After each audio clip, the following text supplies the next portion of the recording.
Hello friends, welcome to your channel catalyst Soni and this is Soni Singh.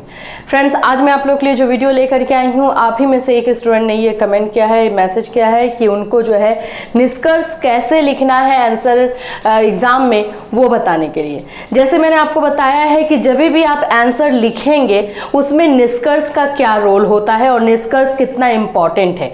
तो एक student का यही क्वेश्चन है कि मैम जरा सा इसको और अच्छे से डिटेल में बता दीजिए कि निष्कर्ष हम किस किस तरह से लिख सकते हैं। ऐसे निष्कर्ष लिखने का कोई मेन फॉर्मूला नहीं है, लेकिन आपको अपना पॉइंट ऑफ व्यू देना है, आप क्या सोचते हैं और क्या आप बताना चाहते हैं उसके बारे में।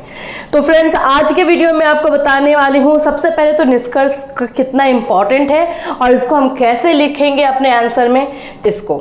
सो फ्रेंड्स, अगर आप हमारे चैनल पर नए हैं तो चैनल को सब्सक्राइब कर लीजिए, बेल आइकन को हिट कर दीजिए। बीएड फर्स्ट ईयर का क्लास 4 बजे इवनिंग में कंडक्ट करवाया जाता है, जहां पर इंपॉर्टेंट क्वेश्चन करवाया जा रहा है। आज के टॉपिक आप लोगों को जो है कल से जो है आप लोगों को लखनऊ यूनिवर्सिटी का मैराथन क्लास 4 बजे करवाया जाएगा और वो जो क्लास रहेगा वो रज्जू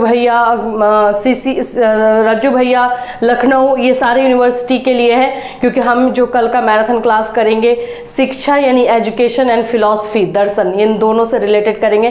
तो जिन लोगों के यूनिवर्सिटी में ये जो दोनों टॉपिक है वो कल का 4 बजे का क्लास मिस बिल्कुल मत कीजिएगा। ठीक है, तो चलिए स्टार्ट करते हैं आज के क्लास को। आज के इस वीडियो में हम लोगों को जो है निष्कर्ष के बारे में। इससे पहले फ्रेंड्स, अगर आप हमारे चैनल पर नए हैं तो चैनल को जरूर से जरूर सब्सक्राइब कीजिए, क्योंकि बीएड से रिलेटेड, टीचिंग से रिलेटेड हर इंफॉर्मेशन आपको जो है इस चैनल पर दिया जाता है। देखिए, निष्कर्ष यानी कि कंक्लूजन, ये क्या है, इसका मीनिंग। हम लोग जब भी कॉपी करेक्शन के लिए, कॉपी चेकिंग के लिए जाते हैं, मैं पर्सनली आपको बता रही हूँ क्योंकि मैं भी बीएड के कॉपी चेकिंग में जाती हूँ, तो हम जब कॉपी चेकिंग में जाते हैं तो हमें ये पॉइंट ऑफ व्यू दिया जाता है कि आप एक बार, क्योंकि बीएड के स्टूडेंट है, वो कोई 11th 12th या ग्रेजुएशन के स्टूडेंट नहीं है, उसके बाद उनको दूसरे की कॉपी चेक करनी है, तो निष्कर्ष पे थोड़ा सा हमें वेटेज बोला जाता है, वेटेज देने के लिए स्टूडेंट को।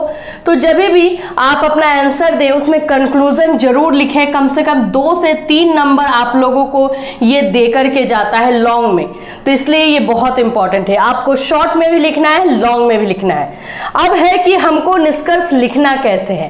देखिए, जो भी टॉपिक आप लिख रहे हैं उसके बारे में आप क्या सोचते हैं। मैं ये नहीं बोलूंगी कि आप जो है एकदम सही ही लिखिए निष्कर्ष, लेकिन आप जो सोच रहे हैं, जो आपने लिखा है, उसका सारांश रूप जो है निष्कर्ष आता है।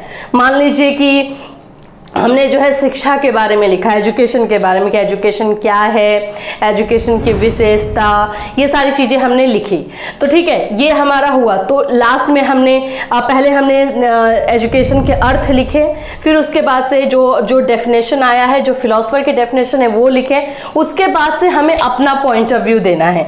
तो जब भी आप पॉइंट ऑफ व्यू देते हैं तो आप इंग्लिश में अगर लिख रहे हैं तो आप लिखेंगे अकॉर्डिंग टू मी, ठीक है, अकॉर्डिंग टू मी, और आप उसके बाद से जो भी लिखना चाहें, जैसे एजुकेशन के बारे में लिख रहे हैं तो according to me education is a weapon, ठीक है, इंग्लिश में आप लिख रहे हैं एजुकेशन इज अ वेपन, एक हथियार है जिससे एजुकेशन इज अ वेपन। अगर आप चाहें तो यहाँ पे फुल स्टॉप करके छोड़ सकते हैं, लेकिन इसको और एक लाइन और अगर ऐड कर देते हैं तो ज़्यादा अच्छा है। तो education is a weapon which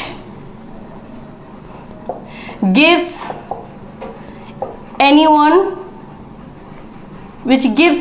to anyone power, ठीक है, किसी को भी एक तरह का पावर देता है, तो ये मैं मानती हूँ, ठीक है, ये मेरा इंग्लिश में हुआ।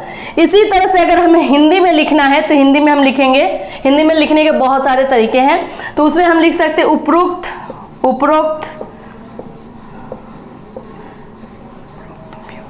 ठीक है, उपयुक्त परिभाषाओं के आधार पर या उपयुक्त कथनों के आधार पर लिखिए, सिर्फ परिभाषा नहीं, कथन रहता है वो।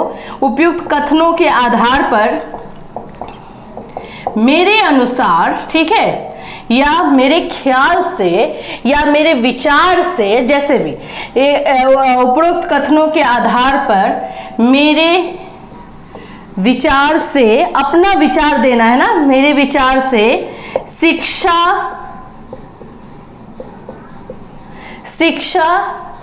एक हथियार है जो हर किसी को